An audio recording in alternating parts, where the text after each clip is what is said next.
দেখতে দেখতে 2 মাস পেরিয়েছে। মায়েরা নতুন কলেজে ভর্তি হয়েছে। মেয়েটা নতুন কলেজে ভর্তি হয়ে ভীষণ খুশি। কলেজে টুকটাক যাতায়াত হয়, নিয়মিত যাওয়া আসাটা এখনো হয়নি। তেমন কোনো বন্ধুও হয়ে ওঠেনি এখনো। কিন্তু মায়েরার ভীষণ মন খারাপ হয় মাঝে মাঝে। ইরফান কেমন যেন চুপচাপ হয়ে গিয়েছে। ইরফান অনেক কথা বলে, এমন তো নয়, কিন্তু লোকটার এই চুপচাপের মাঝে তাকে নিয়ে ভাবনা খুঁজে পায় না মায়েরা। মায়েরা যখন ইরফানের অনুভূতি একটু বুঝতে পারলো, ঠিক তখন থেকে ইরফান কেমন যেন নির্লিপ্ত হয়ে গেল। তার কোনো কিছুতেই মাথা ঘামায় না। মায়েরার নিজেকে মুক্ত পাখির ন্যায় মনে হয়, যে পাখি চাইলেই পুরো আকাশে উড়াল দিতে পারে। তাকে বাধা দেওয়ার কেউ নেই। মায়েরা ঘর থেকে বেরিয়ে ছাদের উদ্দেশ্যে যায়। ইরফান তাকে কলেজে নিয়ে যায় না, আর আর তার খোঁজও নেয় না। লোকটা হঠাৎ বদলে গেল কেন? তাহলে আগে তার যে এত খেয়াল রাখতো, সেসব কি ছিল? মায়েরার মাঝে মাঝে কাঁদতে ইচ্ছে করে। সে বলতেও পারে না, সইতেও পারে না। ইরফানের এমন নির্লিপ্ততা তাকে ইরফানের সেই প্রথম দিনগুলোর ব্যবহারের কথা মনে পড়ে যায়। তাকে একটুতেই থাপ্পড় মেরে দিত, আবার বলতো তাকে বউ হিসেবে মানে না।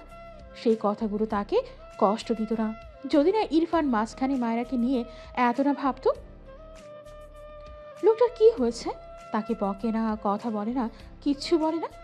এর চেয়ে তো দিনে 2-4টে থাপ্পড় খাওয়া ভালো। ভাবতে ভাবতেই মায়েরা ছাদের দরজায় পা রাখলে শক্ত কিছুর সাথে ধাক্কা খেয়ে পেছন দিকে পড়তে নেয়।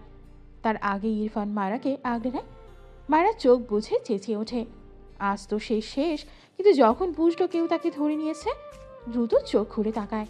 তার সামনে ইরফানকে গম্ভীর মুখে তার দিকে তাকিয়ে থাকতে দেখে মায়েরা অবাক হয়ে তাকায়। ইরফান মায়েরাকে টেনে ছাদের মেঝেতে দাঁড় করায়। চিন্তিত কণ্ঠে বলে, ব্যথা পেয়েছো?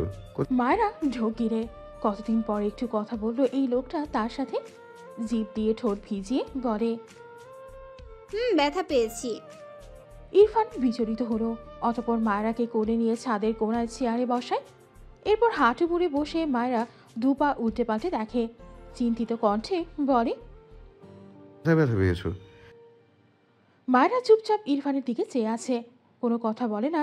ইরফান মায়েরার কোনো অ্যান্সার না পেয়ে ভ্রু কুচকে বলে। স্টুপিড, বলো কোথায় লেগেছে? মায়েরা আমতা আমতা করে বলে। জানি না তো। হোয়াট?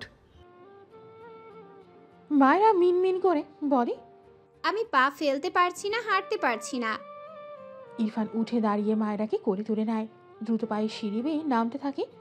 মায়েরা ইরফানের দিকে চেয়ে আছে। ইরফান মায়েরাকে নিয়ে তার বেডের উপর বসানো। এরপর ফ্রিজ থেকে বরফ এনে মায়েরার 2 পায়ে দিয়ে দেয়। কোথায় ব্যথা পেয়েছে তা তো বুঝতে পারছে না। মায়েরা এবার ওড়না দিয়ে মুখ ঢেকে হেসে ফেললো ইরফানের কাণ্ডে। ইরফান মায়েরার দিকে তাকালে মায়েরা মুখ স্বাভাবিক করে নেয়। এলোমেলো দৃষ্টি ফেলে তার 2 পা টেনে নিয়ে বলে। হয়েছে, আর ব্যথা নেই। ইরফান মায়েরার দিকে তীক্ষ্ণ দৃষ্টিতে চেয়ে রইল কিছুক্ষণ। হাতে থাকা বরফের টুকরোর মাছ থেকে 2টো বরফের টুকরো ইরফান তার মুখে পুরে নেয়। দৃষ্টি মায়েরার পানে। মায়েরার অদ্ভুত চোখে তাকায় ইরফানের দিকে। এতক্ষণ তার পুরো পায়ে এই বরফ ঘষে এখন তো মুখে পুরে নিল। কি অদ্ভুত! ইরফানের হাতে থাকা অবশিষ্ট আরও কয়েকটা বরফ ছুঁড়ে ফেলল। এরপর মায়েরার পা ধরে এক টানে দিয়ে টেনে তার দিকে আনে। মায়েরা চেঁচিয়ে ওঠে। ইরফান মায়েরাকে তার কোলে বসিয়ে নিল। বাঁ হাতে মায়েরাকে টেনে কিছুটা বাঁকা করে নেয়। ডান হাতে গলার ভাঁজে নিয়ে রাখে। ঠান্ডা ভেজা হাত পেয়ে মায়েরা কেঁপে উঠল। ইরফান তীক্ষ্ণ চোখে তাকায় মায়েরার পানে। মায়েরার সংকোচ ঠেলে ইরফানের দিকে তাকালো। ইরফান তার সাথে প্রায় 2 মাস হলো কথাই বলে না। সেখানে আজ এমন অভাবনীয় একটা কাজে মায়েরা অবাক না হয়ে পারছে না। মেয়েটা ইরফানের দিকে বিস্ময় দৃষ্টিতে তাকিয়ে থাকে। ইরফান বরফ মুখের ভেতর রেখে মায়েরার দিকে তাকিয়ে মৃদু স্বরে বলে। কোথায় যেন ব্যথা পেয়েছিলে? মায়েরা ঢোক গিরে। সে তো ব্যথা পায়নি। এই লোক ধরে ফেললো কি? আমতা আমতা করে কিছু বলতে চায়, কিন্তু ইরফান মায়েরার কথায় কোনো উত্তর না শুনে একটানে মায়েরার গলা থেকে ওড়না সরিয়ে ছুঁড়ে ফেলে। এরপর তার মুখ নামিয়ে নেয়। মুখের ভেতর থেকে বরফ 2টো বের করে মায়েরার গলার নিচে মাঝ বরাবর রাখে। মায়েরা কেঁপে ওঠে। বরফ 2টো সরাতে চাইলেও তার আগে ইরফান মায়েরার 2 হাত চেপে ধরে। মায়েরা নড়াচড়া করতে পারে না। ইরফান মাথা তুলে মায়েরার গলায় দৃষ্টি রাখে। শরীরের তাপে বরফ গলে পানি হয়, গলা বেয়ে জামার ভেতর প্রবেশ করে। ইরফান তীক্ষ্ণ চোখে চেয়ে রইল সেদিকে। মায়েরা মোচড়ামুচড়ি করে অসহায় কণ্ঠে বলে। ছাড়ুন আমায়, আমার ঠান্ডা লাগছে। ইরফান মায়রার মুখপানে তাকালো। মায়রার দৃষ্টির মানে ইরফান বুঝল না। দুটো বরফ পুরোটা গড়ে পানি হয়ে যাওয়ার আগ পর্যন্ত ইরফান দৃষ্টি মায়রার গলায় রেখেছে। মায়রার লজ্জায় হাঁসফাঁস করে। দূরে ছিল সেটাই তো ভালো ছিল। কোন দুঃখে যে কোলে ওঠা লোভে মিথ্যে বলতে গেল। ইরফান মায়রাকে তার দিকে টেনে নেয়।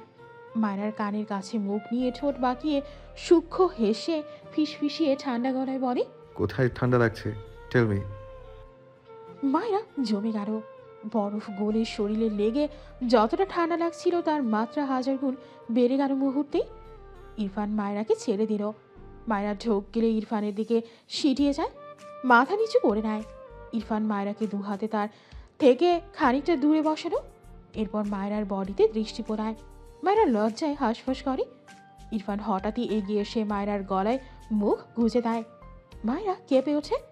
ইরফান মায়রার গলা থেকে মুখ উঠিয়ে মায়রার কানের কাছে মুখ নিয়ে ঠান্ডা গলায় বলে। অ্যাগেইন অ্যাক্টিং করলে থাপ্পড় দিয়ে সব দাঁত ফেলবো তোমার। I am warning you. আমাকে জ্বালাবে না, স্টুপিড গার্ল। কথাটা বলেই বেড থেকে উঠে দাঁড়ায়। কোনো দিকে না তাকিয়ে ওয়াশরুমে চলে যায়। মায়রা দু পা ভাঁজ করে মাথা নিচু করে বসত। ইরফান ওয়াশরুমের দরজা লাগানোর সাথে সাথেই মায়রা দ্রুত বেড থেকে নেমে তার কাপড় বের করে জামা পাল্টে নেয়। ইরফান বের হওয়ার আগেই জামা পাল্টানো সম্পন্ন করতে পেরে মায়রা স্বস্তির নিঃশ্বাস ফেলল। ইরফান শাওয়ার নিয়ে বেরিয়ে মায়রার দিকে একবার তাকালো। মায়রা ইরফানকে তার দিকে তাকাতে দেখে মাথা নিচু করে নেয়। ইরফান ধীর পায়ে মায়রার দিকে এগিয়ে আসে। মায়রা এলোমেলো দৃষ্টি ফেলে এই লোকটার আজ কি হলো। মায়রা পিছিয়ে গিয়ে কাভার্ডের সাথে লেগে দাঁড়ায়। ইরফান খুব স্বাভাবিকভাবে মায়রার সামনে দাঁড়িয়ে মায়রার দিকে তীক্ষ্ণ দৃষ্টিতে তাকিয়ে পেছনে কাভার থেকে তার শার্ট, স্যুট, প্যান্ট বের করে আনে। এরপর নিঃশব্দে মায়রার সামনে থেকে সরে দাঁড়ায়। ইরফান রেডি হয়ে নিল। মায়রা এক জায়গায় গাঁঠ হয়ে দাঁড়িয়ে রইল। ইরফান নিজেকে পরিপাটি করে নেয়। এরপর ডান হাতে হাত ঘড়ি পরে নেয়। মায়রা আর চোখে দেখল ইরফানকে। ইরফানের হাত ঘড়ি গ্লাসের ভেতর গুছি লেখা। মায়রা খেয়াল করেছে ইরফানের ওয়ালেট, হাত ঘড়ি এর উপর এই লেখাটা সব সময় থাকে। মেয়েটা ঠিক বুঝতে পারে না ইরফানের অধিকাংশ জিনিসে এই নাম লেখা কেন থাকে।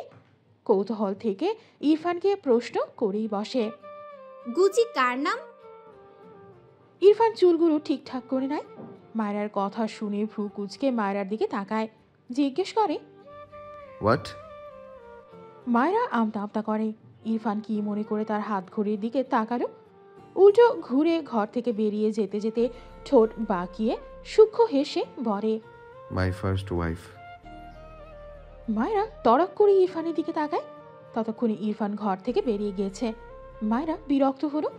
আসলে কি এই লোকের প্রথম বউ ছিল? ইনায় আপুকে জিজ্ঞেস করতে হবে। ওই ঘরের কথা জিজ্ঞেস করলে বলে ফার্স্ট ওয়াইফ আছে। আবার সবখানে এই গুছি নাম লিখে রাখে। তার নাকি বউ প্রথম বউয়ের নাম। বের করলো। ওটা গুচি না, বুচি হবে। কোন বুচি এই জল্লাদের গলায় ঝুলেছিল? ইরফান নাস্তা করছে। নাস্তা করে ভার্সিটির উদ্দেশ্যে রওনা হবে। তারেক নেওয়াজ খাওয়ার মাঝে গলা ছেড়ে ইরফানের উদ্দেশ্যে বলে। মায়রা কলেজে পাশ করে তোমার ভার্সিটিতে যাও। মায়রাকে নিয়ে যাও না কেন? তোমার প্রবলেমটা বলো ইরফান। ইরফান মনোযোগ দিয়ে নাস্তা করায় ব্যস্ত, যেন কেউ কিছুই বলেনি। তারেক নেওয়াজ ভ্রু কুচকে বলে। ইরফান। ইরফান মাথা নিচু করে বলে। বলো। আমি তোমাকে কিছু বলেছি। ইরফান খাবার শেষ করে এক গ্লাস পানি খেয়ে বলে। শুনেছি। তারেক নেওয়াজ বিরক্ত হলো ছেলের গা ছাড়া ভাব দেখে। অতঃপর বলে। মায়রাকে নিয়ে যাও, নয়তো আমাকে উল্টো পথে যেতে হয়। ইরফান ফোনে কিছু টাইপ করতে করতে গম্ভীর গলায় বলে। তোমার মেয়ে, তুমি এইটুকু কষ্ট করো? তারেক নেওয়াজ ভ্রু কুচকে বলে। ও তোমার বউ, তুমি কি ভুলে গেলে? ইরফান চেয়ার থেকে উঠে দাঁড়ায়। পকেটে ফোন রেখে হাত ঘড়িতে একবার সময় দেখল। এরপর বাইরে যেতে যেতে বলে। আগে তোমার মেয়ে, বন্ধুর মেয়ে মানে তো তোমারই মেয়ে। কবুল বলতে বলেছিলে, বলেছি। এখন মেয়ের দায়িত্ব তুমি পালন করো। তারেক নেওয়াজ অবাক হয়ে ডাকে। ইরফান। ইরফান বিরক্ত কণ্ঠে বলে। ছেলের বউ না ভেবে ওকে ইনায়ার বোন ভাবো, তাহলে আর তোমার উপর ওর কাজ চাপানোর ভূত তোমার মাথায় চাপবে না। তারেক নেওয়াজ বাঘহারা হয়ে ইরফানের দিকে তাকিয়ে রইল। তিনি হতাশ। কি হচ্ছে এইসব? মাঝে 2-3 মাস ইরফান যেমন আচরণ করেছে তারেক নেওয়াজ একদম নিশ্চিন্ত হয়েছিলেন, ভেবেছিলেন সব ঠিকঠাক। কিন্তু গত 2 মাস যাবৎ ছেলেটা আবারও কেমন পাল্টে গেল। মায়েরা সিঁড়ি বেয়ে নিচে নামছিল। তারেক নেওয়াজ আর ইরফানের পুরো কথাই মেয়েটা দাঁড়িয়ে শুনল। সবশেষে বিস্ময় দৃষ্টিতে ইরফানের প্রস্থানের দিকে চেয়ে রইল। ইরফানের কথাগুলোই মায়েরা সত্যি কিছু বুঝল না। আর না তো ইরফানের এই বিহেভগুলোর অর্থ সে বোঝে। মেয়েটার নিজেকে কেমন অসহায় লাগলো। তার দম বন্ধ লাগে। ইরফান এমন করছে কেন? সে তো জিজ্ঞেসও করতে পারে না। কি বলবে? কোনো কথাই তো খুঁজে পায় না। নীরবে উল্টো ঘুরে তার ঘরে চলে যায়। ভেবেছিল আজ কলেজ যাবে, কিন্তু মনটা ভীষণ খারাপ হয়ে গেল। মন খারাপ নিয়ে তার ঘরে চলে যায়। মায়েরা ভেবেছিল কলেজ যাবে না, কিন্তু কিছু সময় পেরোতেই এই বাসায় ইনায় আর ফারা আসে। ইনায়াকে ফাইজ নিয়ে এসেছে, আবার সন্ধ্যার পর নিয়ে যাবে। আর ফারা বাড়ির ভেতরে এসেছে সবার সাথে টুকটাক কথা বলার জন্য। সে ভার্সিটি যাবে। মায়েরা ইনায়ের সাথে টুকটাক কথা বলে সিদ্ধান্ত নিল সে কলেজ যাবে ফারার সাথে। ইনায় নাকি বাসায় থাকবে না। ইনায়ের এক ফ্রেন্ডের সাথে জরুরি দরকার আছে। মায়েরা একা একা কি করবে? এর চেয়ে কলেজ যাওয়া ভালো। ঘরে একা একা বসে থাকলে ওই লোকের কথা বেশি মনে পড়ে। তার নিজেকে কেমন অসহায় লাগে। তাই ঝটপট কলেজ ড্রেস, বোরখা আর তার উপরে সাদা হিজাব বেঁধে রেডি হয়ে নেমে আসে। মায়রা আর ফারাকে ফারার ভার্সিটিতে নামিয়ে দেয় ফাইজ। মায়রার কলেজ পাস করে এসেছে মূলত ফারার কথায়। ফারা বলেছে আজ মায়রাকে তাদের ভার্সিটি ঘুরিয়ে দেখাবে। মায়রা দ্বিমত করেনি। তার মন ভালো নয়। কলেজে তেমন কোনো বন্ধুও নেই। এর চেয়ে ফারা আপুর সাথে তার ভার্সিটি ঘুরে বেশি ভালো লাগবে। ফারা মায়রার হাত ধরে ভার্সিটির ভেতর প্রবেশ করে। মায়রা চারপাশ ঘুরে ঘুরে দেখছে, আগা মাথায় খুঁজে পায় না ভার্সিটির। অনেক বড় এরিয়া। ফারা মায়রার হাত ধরে একটা ফাঁকা জায়গায় গিয়ে হাত নেড়ে ডাকে, নুসরাত। নুসরাত, জুই, সাজিদ, জামিল সহ আরও বেশ কয়েকজন একটা বেঞ্চের ওপর কেউ মাঠেই বসে হাসাহাসি করছে। ফারার ডাকে নুসরাত আর জুই উঠে আসতো। তারা এক ইয়ার হলেও ফারার রুম আলাদা। নুসরাত ফারার উদ্দেশ্যে বলে। ফারা তার হাত ঘড়িতে টাইম দেখে বলে, লেট হয়ে গিয়েছে, আবার এখন ক্লাস আছে। নুসরাত মায়রার দিকে তাকিয়ে বলে। ফারা মায়রাকে দেখিয়ে বলে, ওর নাম মায়রা, আমার বোন বলতে পারিস। ওকে রাখ কিছুক্ষণ, আমি এই ক্লাস শেষে এসে নিয়ে যাব ওকে। নুসরাত মায়রার দিকে তাকিয়ে বলল। মায়রা মৃদু স্বরে বলে, জি আপু। জুই ফারার পাশে দাঁড়িয়ে বলে, ক্লাসে চল। জামিল ক্লাসের দিকে যেতে যেতে বলে, ফারা আইরে, লেট করলে তোর আবার অ্যাটাক ফ্যাটাক হবে।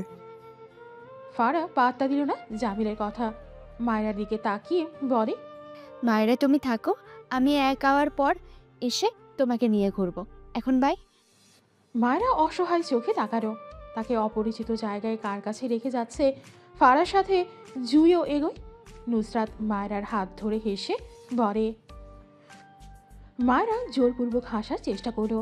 নুসরাত মায়রাকে নিয়ে তাদের ফ্রেন্ড সার্কেলের মাঝে নিয়ে যায়, যেখানে সাজিদ সহ আরও অনেক ছেলে মেয়ে গোল হয়ে বসে আছে। মায়রা ভীষণ অস্বস্তি ফিল করে।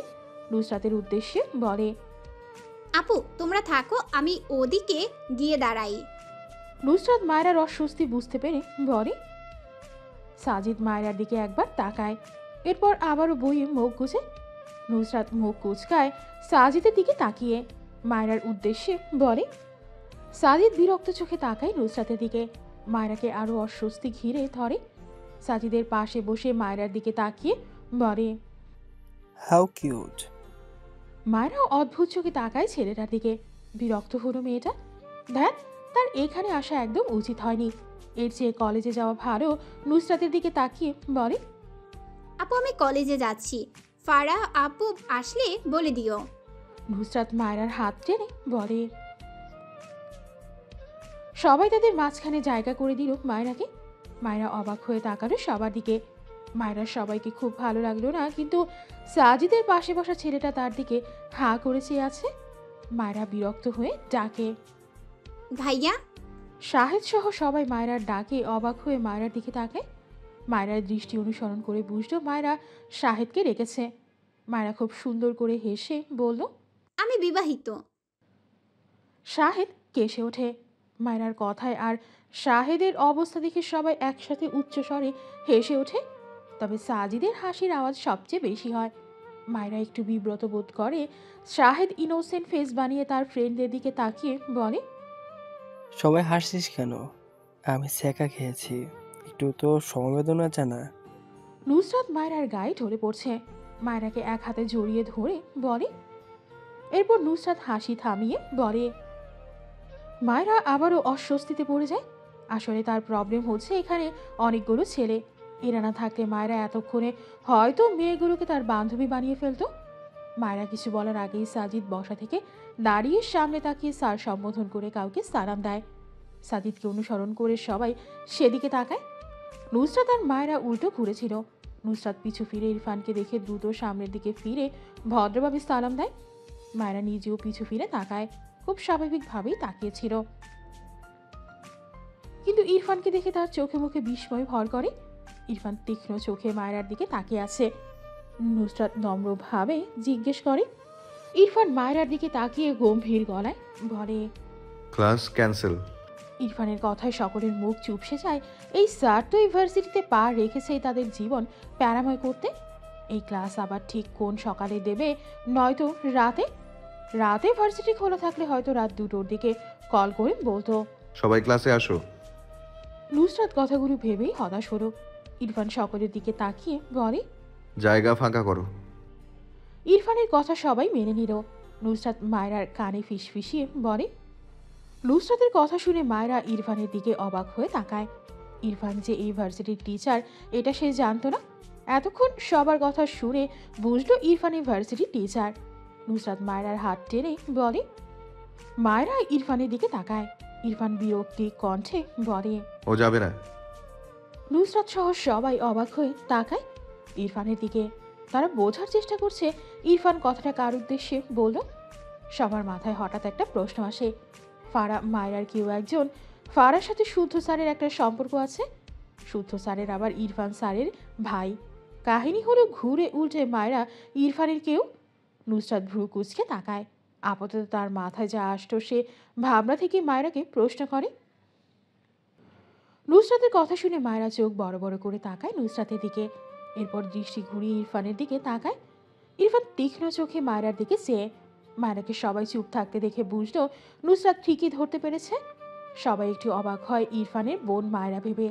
তবে মায়রা ইরফানের আত্মীয় হতেই পারে, এটা স্বাভাবিক। কিন্তু অস্বাভাবিক তো নুসরাতের কাছে লাগছে। সে যে এই স্যারের নামে একটু একটু বদনাম করে ফেলেছে মায়রার কাছে। কাঁদো কাঁদো মুখ করে মায়রার কানের কাছে গিয়ে আবারও ফিসফিসিয়ে বলে। শাহেদ তো রীতিমতো ঘামছে। এই ডিপ জলের বোনের দিকে তাকিয়েছিল জানলে তো তাকে এই স্যার চিবিয়ে খাবে। শাহেদ এদের রেখে দ্রুত পায়ে জায়গাটা প্রস্থান করে। একে একে সবাই চলে যায়। মায়রা ভ্রু কুচকে ইরফানের দিকে তাকিয়ে আছে। তাকে কলেজ নিয়ে আসেনি ভাবতেই মুখ ফিরিয়ে হাঁটতে শুরু করলো। উদ্দেশ্য কলেজ যাবে। এই লোকটা ইউনিভার্সিটির টিচার জানলে তো জীবনে আসতো না এখানে। ইরফান মায়রাকে কিছু বলল না। খুব সুন্দরভাবে মায়রার পিছু পিছু হাঁটে। মায়রা বুঝতে পারলো ইরফান তার পিছু পিছু আসছে। মায়রা পায়ের গতি বাড়ায়, তবে ইরফানকে পিছিয়ে ফেলতে পারে না। ভার্সিটি থেকে বেরিয়ে কয়েক পা এগিয়ে যেতেই ইরফান মায়রাকে টেনে একটা ভেতরের দিকে রাস্তায় নিয়ে যায়। মায়রা চেঁচিয়ে উঠতে নিলে ইরফান মায়রার মুখ চেপে ধরে। সেকেন্ড পেরোতে ইরফান মায়রার মুখ থেকে হাত সরিয়ে নেয়। এটা রাস্তা, ফাঁকা হলেও মানুষ আছে। মায়রা নিজেও আর চেঁচালো না। ইরফানকে সরিয়ে তার কলেজের দিকে যেতে চায়, কিন্তু ইরফান মায়রার হাত টেনে শক্ত কণ্ঠে বলে। এখানে এসেছো কেন? মায়রা বিরক্ত হয়ে বলে। আমার হাত ছাড়ুন, আমি কলেজে যাব। ইরফান কিছু বলল না, হাত ছেড়ে বলে। গো। মায়রা ইরফানের দিকে তাকালো না, হাঁটতে লাগলো। ইরফান মায়রার পিছু পিছু হাঁটে। ইরফানদের ভার্সিটি থেকে 10 মিনিট হাঁটলেই মায়রাদের কলেজ। মায়রা কলেজ গেটের ভেতর ঢুকলে ইরফান সেখানে বেশ কিছুক্ষণ দাঁড়িয়ে থাকে। মায়রা দ্রুত পা ছাড়ায়। এখানে একটু সময় আছে, ফার্স্ট ক্লাস হয়তো এখনো শুরু হয়নি। তাড়াহুড়োয় যেতে গিয়ে মায়রা কারোর সাথে ধাক্কা খেয়ে 2 পা পিছিয়ে যায়। সামনে তাকিয়ে দেখলো তার এক ম্যাডাম। জিভে কামড় দিয়ে অনুতপ্ত স্বরে বলে। Sorry ma'am. মায়েরাদের বায়োলজি ক্লাস নেয় এই ম্যাম। অন্তরা নাম তার। এখনও তো এই ম্যামের ক্লাস। কোথায় যায় তাহলে? মায়েরা গলা ছেড়ে জিজ্ঞেস করে। ম্যাম আপনার কিছু লাগবে? মায়েরা অন্তরার মুখের দিকে তাকিয়ে রইল উত্তরের আশায়। এই ম্যামকে খুব বেশি বয়স লাগে না, ভালোই ইয়াং লাগে। অন্তরার চোখে মুখে কিছুটা বিরক্তি। দ্রুত পায়ে বাইরে যেতে যেতে বলে, মায়েরা মাথা নেড়ে কলেজের মাঠ পেরিয়ে ক্লাসরুমের দিকে যায়। অন্তরার বাবা গ্রাম থেকে এসেছে, এজন্যই মূলত মেয়েটা তার বাবাকে বাসার চাবি দিতে বেরিয়ে যাচ্ছে। কলেজ গেটের সামনে দাঁড়িয়ে ব্যাগ থেকে চাবি বের করে। এরপর সামনে তাকিয়ে কলেজ গেটের বাইরে একবার রাখতে গিয়েও তার পা থেমে যায়। বিস্ময় দৃষ্টিতে তাকায় গেটের ডান পাশে দাঁড়ানো ইরফানের দিকে। ইরফান মাথা নিচু করে ফোনে কারোর সাথে কথা বলায় ব্যস্ত। অন্তরা গেটের হাতল শক্ত করে ডান হাতে চেপে ধরে। চোখ জোড়া পানিতে টই চুম্বুর বিড়বিড় করে। অন্তরা নিজেকে সামনে নিল, ব্যাগ থেকে একটা মাস্ক বের করে দ্রুত পরে নেয়। এরপর গেটের বাইরে পা রাখে। গেটের বাম পাশে গিয়ে দাঁড়ায় অন্তরা। ইরফান এখনো মাথা নিচু করে কারোর সাথে কথা বলছে, বা হাতে পেন্টের পকেটে। অন্তরা কতক্ষণ সে তাকিয়ে রইল ইরফানের দিকে। ইরফান কথা বলতে বলতে একবার কলেজ গেটের ভেতর তাকায়। মায়েরাকে হেঁটে যেতে দেখলো, চোখ সরালো না। মায়েরার দিকে চেয়েই ফোনে কথা বলতে লাগলো। মায়েরা ক্লাসরুমের ভেতর চলে গেলে ইরফান সামনে এগোয়। অন্তরা নিশ্চুপ চোখে ইরফানের পানে চেয়ে রইল। ইরফান তাকে পাস করে সামনের দিকে এগিয়ে যায়। অন্তরা তাকিয়েই রইল। ইরফানকে যতক্ষণ দেখা যায় দেখলো মেয়েটা। চোখ জোড়া আবারও ঝাপসা হলো। ইরফান আশেপাশে একবারের জন্য তাকায়নি। এটা দেখে অন্তরা ঝাপসা চোখে একটু হাসল, বিড়বিড় করলো। ভাবনার মাঝে অন্তরার ফোনে কল আসে। মেয়েটা কয়েকবার পলক ঝাপটায়, এরপর দ্রুত ব্যাগ থেকে ফোন বের করে রিসিভ করে কানে দেয়। ওপাশ থেকে তার বাবা জানায় তিনি অন্তরার বাসার সামনে দাঁড়িয়ে আছে। অন্তরা হতাশার নিঃশ্বাস ফেলল। এখন সে কিভাবে যাবে? তার তো ক্লাস আছে। বাবাকে একটু অপেক্ষা করতে বলে কল কেটে দেয়। এরপর তার ছোট বোন নুসরাতের কাছে কল করলে কল রিসিভ হয় সাথে সাথেই। নুসরাত জানায় তার ক্লাস ক্যান্সেল হয়ে গিয়েছে। অন্তরা স্বস্তির নিঃশ্বাস ফেলে। নুসরাতকে তার কলেজের সামনে আসতে বলে সে বলে অন্তরা যেন কষ্ট করে দিয়ে আসে, সে গুরুত্বপূর্ণ কাজে আটকে গিয়েছে। অন্তরা উপায় না পেয়ে নুসরাতের ভার্সিটির দিকে এগিয়ে যায়। হঠাৎ মাথায় আসলো ইরফান এখানে কেন এসেছিল। কথাটা ভাবতে একটু অদ্ভুত লাগলো, আবার ভাবলো কাজ থাকতেই পারে। সে তো জানে না কত বছর হয়ে গেল যোগাযোগই নেই। নিজেকে সামনে নিয়ে দ্রুত পা চালায়। ফারা ক্লাস শেষে দ্রুত ক্লাসরুম থেকে বেরিয়ে আসে। সামনে শুদ্ধকে দেখে কয়েক সেকেন্ডের জন্য দাঁড়িয়ে পড়ে। পাশ কাটিয়ে যেতে নিলে শুদ্ধ ফারার সামনে দাঁড়িয়ে যায়। ফারা আবারও শুদ্ধর পাশ কাটিয়ে যেতে নিলে শুদ্ধ আবারও একই কাজ করে। ফারার জেগে তাকায় শুদ্ধর দিকে। শুদ্ধ মৃদু হেসে বলে, ক্লাস করে যাবে, এসো। ফারা শক্ত গলায় বলে, আমি তোমার ক্লাস করব না, সরে দাঁড়াও। শুদ্ধ ফারার দিকে একটু এগিয়ে এসে বলে, আমার তোমাকে মারাত্মক জড়িয়ে ধরতে ইচ্ছা করছে ফারহাপাকে। Can I? ফারা থতমত খেয়ে তাকায় শুদ্ধর দিকে। বিরক্ত হয়ে বলে, তুমি সরে দাঁড়াও তো, মায়েরা এসেছে, ওকে আমাদের ভার্সিটি ঘুরিয়ে দেখাবো। শুদ্ধ কিছু একটা ভেবে বলে, ফারহা, তুমি তো আমার সাথে ভালোভাবে কথা বলতে পারো না। তুমি জানো সামিয়া মেয়েটা ভীষণ ভালো, ওর ব্যবহার এত অমায়িক। ফারা অবাক হয়ে তাকালো শুদ্ধর দিকে। শুধু মোটেও মজা করছে না। শুদ্ধ আবারও মৃদু হেসে বলে, সামিয়ার মতো মেয়েকে যে কেউ পছন্দ করবে, কিন্তু ফারা মৃদু হেসে বলে, বুঝেছি শুদ্ধ ভাইয়া, তোমার জন্য শুভকামনা। তোমার হবু বউ এত ভালো মানুষ, তোমাকে আর দুঃখ ছুঁতে পারবে না। ফারার মুখে ভাইয়া ডাক শুনে শুদ্ধ বিরক্ত হলো। ফারার হাত টেনে বলে, ফারহা, আমি যা বলি সবসময় তার উল্টোটাই তোমাকে বুঝতে হয়। কথাটা বলে আশেপাশে তাকিয়ে ফারার হাত ছেড়ে দিল। ফারার চোখ পানিতে টইটুম্বুর, মাথা নিচু তার। শুধু কিছু বলার আগেই ফারা মাথা নিচু করেই নীরবে ক্লাসরুমে গেল। শুধু একটু হাসল, অতঃপর সেও ক্লাসরুমে প্রবেশ করে। ফারা চুপচাপ মাথা নিচু করে বসে আছে। শুদ্ধ ক্লাস নেওয়ার ফাঁকে ফাঁকে ফারার দিকে তাকায়। মেয়েটা একবারও মাথা তুলে তাকায়নি। শুদ্ধ কথা বলতে বলতেই ফারার পাশে এসে দাঁড়ায়। ফারার খাতায় নজর গলে দেখলো ফারা পুরো খাতায় লিখে ভরে ফেলেছে, শুদ্ধ ভাই, তুমি আমার। শুদ্ধ এটা দেখে না হেসে পারল না। তবে শব্দ করে হাসতো না, শব্দহীন হেসে সামনে চলে যায়। ক্লাস শেষে ফারা ক্লাসরুম থেকে বেরোলে শুদ্ধকে আবারও তার সামনে দাঁড়াতে দেখে মাথা নিচু করে নিল। শুদ্ধ হেসে বলে, আমার রুমে এসো। ফারা মাথা নিচু করে বলে। মায়েরা ওয়েট করছে আমার জন্য। শুদ্ধ ফারার পেছনে দাঁড়িয়ে বলে, ইরফান গিয়েছিল মায়েরার কাছে, তুমি এসব চিন্তা ছেড়ে আমার রুমে এসো। সামিয়াকে একবার ডাকলেই চলে আসে। ফারা পিছু ফিরে তাকায় শুদ্ধর দিকে, চোখ জোড়ায় পানি চিকচিক করছে। শুদ্ধ হেসে আফসোসের সুরে বলে, বেশি ভালোবাসা রাখার পাত্র অর্ডার করতে হবে মনে হচ্ছে, আমি তো রাখার জায়গা পাচ্ছি না। ফারা এবারেও কিছু বলল না, মাথা নিচু করে নিল। শুদ্ধ হেসে বলে, তুমি জানো তো আমি কেমন, তবু এই মিথ্যে কথাগুলো শুনে কান্না করো কেন? ফারা হঠাৎই শব্দ করে হেসে ফেলে, নিজেকে সামলে বলে। দেখবে? শুদ্ধ ভ্রু কুচকে বলে। কি? ফারা আশেপাশে খেয়াল করে দেখলো শাহেদ হেঁটে এদিকে আসছে।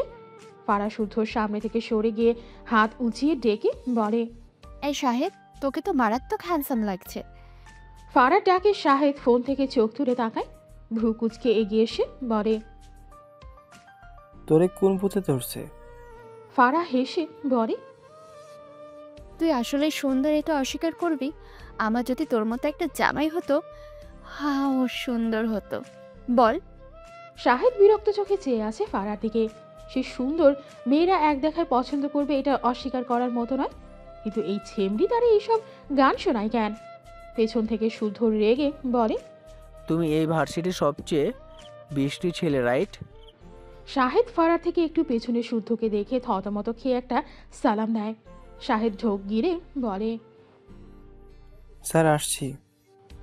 কথাটা বলেই যেন পালালো। কি জানা, ফ্রেন্ডের ফিয়ন্সি স্যার হলে বহুত প্যারা। শুধু পেছন থেকে দাঁতের দাঁত চেপে বলে। তোমার ওর মতো জামাইটাই ফারহা পাখি। ফারা হাসতো, শুদ্ধকে উত্তর না দিয়ে হুট করে দৌড় দিল। সিঁড়ি বেয়ে নামতে লাগলো, একবার পিছু ফিরে বলে। মানুষ কারণ ছাড়া রেগে যায়, কি একটা অবস্থা। শুদ্ধ গম্ভীর চোখে ফারার দিকে চেয়ে দেখল, কি সুন্দর ফুরফুরে মেজাজ গরম করে দিয়ে চলে গেল তার না হওয়া বউটা। অন্তরা ভার্সিটির প্রাঙ্গণে এসে দাঁড়িয়েছে, বারবার নুসরাতকে কল করছে, তার খবর নেই। মেজাজ খারাপ হচ্ছে। এই মেয়ে কোথায়? তাকে আসতে বলে এখন উধাও হয়ে গিয়েছে। একের পর এক কল করতে থাকে নুসরাতকে। তার ক্লাস টাইম চলে যাচ্ছে। হঠাৎই কিছুটা দূরে ইরফানকে দেখে তার চোখ বড় বড় হয়ে যায়। ইরফান এখানে কেন? মুখের মাস্ক তো ফেলে দিয়েছে। কি করবে ভেবে না পেয়ে দ্রুত উল্টো ঘুরে হাঁটতে লাগলো। কিছু দূর যেতেই শুদ্ধর গলা পায়। তুমি অন্তরা না? অন্তরার পা থেমে যায় কিছু সময়ের জন্য, কিন্তু একেবারে থেমে যায় না, আবারও দ্রুত পা চালায়। শুধু ভ্রু কুচকে অন্তরার পিছে পিছে আসতে আসতে অন্তরা? বলতে বলতেই অন্তরার সামনে এসে দাঁড়ায়। অন্তরা শুদ্ধকে দেখে দাঁড়িয়ে পড়ে। শুদ্ধ ভ্রু কুচকে বলে, পালাচ্ছিলি কেন? অন্তরা শুদ্ধর দিকে চেয়ে কাঁদো কাঁদো মুখ করে বলে। শুদ্ধ ভ্রু কুচকে অন্তরাকে আটকে বলে, আরে কি পাইল পাইল করছিস? অনেকদিন পর দেখা হইল, কিন্তু তুই এখানে কেন? অন্তরা অশান্ত কণ্ঠে বলে। শুধু চোখ ছোট ছোট করে তাকায় অন্তরার দিকে। ইরফানকে দেখে পালাচ্ছিল। এবার বুঝলো কাহিনী, হেসে বলে, এই ভার্সিটির টিচার মোরা, কিন্তু তুই ইরফানকে দেখে পালাচ্ছিস কেন? তোদের ব্যাপার স্যাপার বুঝি না বাপ। কথাটা বলে সামনে তাকিয়ে ইরফানকে খুঁজলো। না পেয়ে হতাশ হলো, অফিস রুমে চলে গিয়েছে হয়তো। কিন্তু তাতে কি, ইরফানকে ডাকতে তো আর ইরফানকে লাগছে না। সাথে তার মুখ আছে। অতপর মিটি মিটি হেসে হাত উঁচিয়ে ডাকে, ইরফান শোন, দেখ অন্তরা মামুনি পা রেখেছে আমাদের ভার্সিটিতে। অন্তরা চোখ বড় বড় করে তাকায়। দ্রুত শুদ্ধকে পাশ কাটিয়ে শুদ্ধর পেছনে লুকিয়ে শুদ্ধর পিঠের শার্ট খামচে রেগে বলে। শুদ্ধ ছ্যাত করে উঠল। সর সর, আমাকে ধরিস না। করছেটা কি? আয় হায়, তার না হওয়া বউ এমনিতেই শুধু কাঁদে, তাকে এক মেয়ে ধরে এভাবে টানছে, তাহলে তো হয়ে গেল। সাজিদ আর নুসরাত এদিকে আসছিল। নুসরাত কান্নার ভান করে বলছিল। সাজিদ বিরক্ত হয়ে বলে, মাইয়া মানুষের ঢং দেখলে গা পিত্তি চইল্লা ওঠে। বালের মাইয়ারা সব। সাজিদের কথাটা শুদ্ধর কানে যায়, আশেপাশে চোখ বুলিয়ে বলে, আরে আমার যমজ ভাইরে পাইছি, মনের কথা বলে দিল। আয় ভাই, বুকে আয়। শুদ্ধর কথা শুনে সাজিদ আর নুসরাত দুজনেই তাকায়। শুদ্ধ সাজিদকে দেখে থতমত খেয়ে তাকায়। ভার্সিটির স্টুডেন্টদের কাছে সে মোটেও এত ফ্রি না। সাজিদ নুসরাত দুজনেই একটু অদ্ভুতভাবে তাকায় শুদ্ধর দিকে। শুদ্ধ ফোঁস করে শ্বাস ফেলে নিজেকে স্বাভাবিক করল। সাজিদ নুসরাত এগিয়ে এসে শুদ্ধকে সালাম দেয়। শুদ্ধ মুখাবয়ব স্বাভাবিক করে চোখ মুখ খুব ভদ্রভাবেই সালামের উত্তর দিল। পেছন থেকে ফারা এগিয়ে সেই শুদ্ধর পেছনে অন্তরাকে দেখে অবাক হয়, তবে এত না ভেবে মৃদু হেসে বলে, আপু কেমন আছো? অন্তরা শুদ্ধর আড়ালে দাঁড়িয়েছিল। শুদ্ধর শার্ট থেকে হাত অনেক আগেই সরিয়ে নিয়েছে। এই বেয়াদব যা এমনি এমনি কাহিনী করবে ফারার ডাকে অন্তরা পাশ ফিরে বলে। শুদ্ধ উল্টো ঘুরে চোখ ছোট ছোট করে একবার অন্তরার দিকে তাকায়, আরেকবার ফারার দিকে তাকায়। সাজিদ আর নুসরাত যেতে গিয়েও থেমে যায় অন্তরার গলা পেয়ে। তারা অন্তরাকেই খুঁজছিল। ফারার পাশে এসে দাঁড়ায় দুজনেই। শুদ্ধ চিন্তিত কণ্ঠে অন্তরা আর ফারার উদ্দেশ্যে বলে, তোরা একে অপরকে কিভাবে চিনিস? অন্তরা উত্তর দেয়। কথাটা বলি শুদ্ধর আড়াল থেকে দেখার চেষ্টা করলো ইরফান আছে কিনা। শুদ্ধ বুঝলো এদের সম্পর্ক। অন্তরাকে উকি মারতে দেখে হেসে বলে, আরে ইরফান নাই, তখন এমনি বললাম। আমার কথা বিলিভ করিস দেখে ভালো লাগলো। আজকাল সবাই ভিলেন হয়ে যাচ্ছে, মনে হয় আমার একটা সঙ্গী পেলাম। ফারা প্রশ্নাত্মক চোখে তাকায় শুদ্ধর দিকে। অন্তরার সাথে শুদ্ধর কি কানেকশন, কথা শুনে তো মনে হচ্ছে তার অনেক পরিচিত। অন্তরা স্বস্তির নিঃশ্বাস ফেলে। শুদ্ধর দিকে কটমট দৃষ্টিতে তাকিয়ে মেজাজ দেখিয়ে বলে। শুদ্ধ থতমত খেয়ে তাকায়। তার স্টুডেন্টদের সামনে তার ইজ্জত খেয়ে দেবে নাকি? অন্তরার দিকে তাকিয়ে সিরিয়াস হয়ে বলে। অন্তরা চলে যায়। অন্তরার ভ্রু কুঁচকে বলে, তোর চোখের ছানি কাটাতে আমার একটা রেসপন্সিবিলিটি আছে না? আমার মায়ের চোখে ছানি পড়ছে, টাকা নিয়ে চিন্তা করি না, আমি সব খরচ দিব। আয় আয়, লেট করিস না। অন্তরা বিরক্ত হয়ে বলে। শুদ্ধ হাত ঝাড়া দিয়ে বলে, আরে পাগলেরা স্বীকার করতে পছন্দ করে না, তারা পাগল। তুই আয়। জলজ্যান্ত কিউট একটা ছেলেকে তুই কুকুর দেখছিস না? মারাত্মক অধপতন হয়েছে তোর চোখের, আমি সহ্য করতে পারছি না। আয় মা। শুদ্ধর কথা শুনে নুসরাত, ফারা আর সাজিদ শব্দ করে হেসে ফেলল। অন্তরা কটমট দৃষ্টিতে তাকায় শুদ্ধর দিকে। শুদ্ধ পাত্তা দিল না, মিটমিটিয়ে হাসছে সে।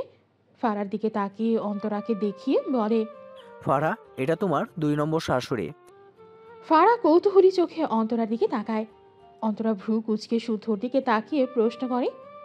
শুদ্ধ ফারার দিকে তাকিয়ে হেসে বলে, আমার বাড়ির কাজে লোক, সুন্দর না? ফারা রেগে তাকায় শুদ্ধর দিকে। অন্তরা বিরক্ত হলো। একে কোন দুঃখে জিজ্ঞেস করলো। নুসরাত আর সাজিদ একটু অবাক হয়। শুদ্ধকে এই রূপে কখনো দেখা হয়নি। দুজনেই ফারার মুখের দিকে তাকায়। সাজিদ মনে মনে হাসছে ফারার অবস্থা দেখে। নুসরাত মিটিমিটি হেসে ফারার কানের কাছে গিয়ে বলে। ফারা বেশ রেগে তাকায় নুসরাতের দিকে। নুসরাত মেকি হেসে অন্তরার পাশে এসে দাঁড়িয়ে বলে। অন্তরা নুসরাতের কান টেনে ধরে, রেগে বলে। নুসরাত অসহায় চোখে তাকায়। শুদ্ধর দিকে তাকালে দেখলো ভ্রু কুচকে চেয়ে আছে তাদের দুবোনের দিকে। নুসরাত ইনোসেন্ট মুখ করে বলে। অন্তরা নুসরাতের কান ছেড়ে নুসরাতের হাতে ঘরের চাবি দিয়ে বলে। সাজিদের দিকে তাকিয়ে বলে। সাজিদ মাথা নেড়ে বলে, যাচ্ছি আপু। এরপর অন্তরা ফারার দিকে তাকিয়ে বলে। ফারা অন্তরার হাত ধরে শুদ্ধকে দেখিয়ে বলে, আপু, উনি তোমার কে হয়? অন্তরা শুদ্ধর দিকে তাকিয়ে হেসে বলে। ফারা অন্তরার মুখে বাদর শুনে একটু হাসল। সাজিদ আর অন্তরা শুদ্ধর দিকে তাকালো। কথার ধরনেই বুঝেছিল অন্তরা শুদ্ধ বন্ধু।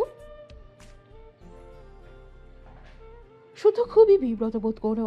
এই বেদ্যপ মহিলা স্টুডেন্টদের সামনে তার ইজ্জত খেয়ে দিচ্ছে। শুধু ফোঁস করে শ্বাস ফেলে অন্তরার উদ্দেশ্যে বলে। ফারা ফাইজের বোন গর্ধব। অন্তরা শুদ্ধর কথা শুনে অবাক হয়ে তাকায় ফারার দিকে, মাথায় হাত দিয়ে বলে। ফারা বোকা চোখে তাকালো। তার ভাইয়ের ফ্রেন্ড অন্তরা আপু শুদ্ধ একটু আড়ালে গিয়ে ইরফানকে কল করে বাইরে আসতে বলে দ্রুত। অন্তরা নুসরাত আর সাজিদকে পাঠিয়ে ফারার থেকে বিদায় নিয়ে দ্রুত ভার্সিটি থেকে বের হওয়ার জন্য পা বাড়ায়। শুদ্ধ পেছন থেকে বলে, অন্তরা দাঁড়া, ইরফান আসছে।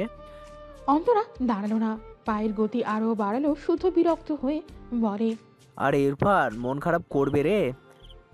অন্তরা বিড়বিড় করলো। ফারা একবার শুদ্ধকে দেখলো, আরেকবার অন্তরাকে দেখলো। কিছুক্ষণের মাঝেই ইরফান এসে জিজ্ঞেস করে। What happened? শুদ্ধ হতাশ হয়ে বলে, চলে গেল তো, লেট করে ফেলেছিস। ইরফান ভ্রু কুচকে বলে। কে? শুদ্ধ চরম মন খারাপের ভান করে বলে, তোর জান প্রাণ অন্তরা। ইরফান বিরক্তি চোখে তাকালো শুদ্ধর দিকে, এরপর দ্রুত চোখ ঘুরিয়ে আশেপাশে তাকিয়ে গম্ভীর গলায় বলে, ওয়্যার? কাঙ্ক্ষিত মানুষকে দেখতে না পেয়ে শুদ্ধর দিকে তাকিয়ে জেগে বলে, থাপ্পড় খাবি? ফান করার লিমিট রাখতে পারিস না? শুদ্ধ ইরফানের দিকে চেয়ে মিটি মিটি হেসে বলে, দেখতে না পেয়ে কষ্ট হচ্ছে বুঝছি, আফসোস হচ্ছে। অন্তরা কিন্তু বিয়ে করেনি এখনো, আফসোস করিস না। ইরফান বিরক্ত হলো, তবে চোখ ঘুরিয়ে ঘুরিয়ে খুঁজলো বোধ হয় অন্তরাকে। শুধু ইরফানের দিকে চেয়ে আবারও মিটিমিটি হেসে বলে, আরে ভালোবাসা, মায়েরাটার যে কি হবে দেখি, মায়েরার জন্য ছেলে খুঁজতে হবে। এরপর চুলের ভাঁজে হাত চালিয়ে হাসতে হাসতে বলে, তুই কি ছেলে পছন্দ করে দিবি? দিতেই পারিস, হাজার হোক তোর নামধাম বউ। ইরফান রেগে শুদ্ধর কলার ধরে দাঁতের দাঁত চেপে বলে, আর একটা ফালতু কথা উচ্চারণ করলে থাপ্পড় খাবি বেয়াদব। তীব্র বিরক্তিতে শুদ্ধকে ছেড়ে উল্টো ঘুরে অফিস রুমের দিকে গটগট পায়ে চলে যায়। ফারা অবাক হয়ে তাকিয়ে আছে। সব তার মাথার উপর দিয়ে গেল। অন্তর আপু ইরফান ভাইয়ের সাথে কথা বলো না। আবার শুদ্ধর কথাগুলো কেমন যেন ঠেকলো।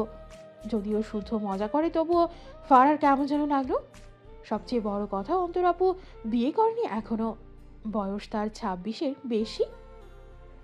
এটা নিয়ে নুসরাত মাঝে মাঝেই বলে অন্তর আপুর বাবার সাথে এটা নিয়ে মাঝে মাঝেই ঝামেলা লেগে থাকে। তবে কি ইরফান ভাই কারণ? শুদ্ধর দিকে তাকিয়ে দেখলো শুদ্ধ হাসছে। ফারা চিন্তিত কণ্ঠে জিজ্ঞেস করে, অন্তরা আপু আর ইরফান ভাইয়ের মাঝে কি কিছু অন্তরা আপু আর ইরফান ভাইয়ের মাঝে কি কিছু ছিল শুদ্ধ ভাই? শুদ্ধ ফারার দিকে তাকিয়ে ফারার কৌতূহলী মুখ দেখে আবারও হেসে ফেলে।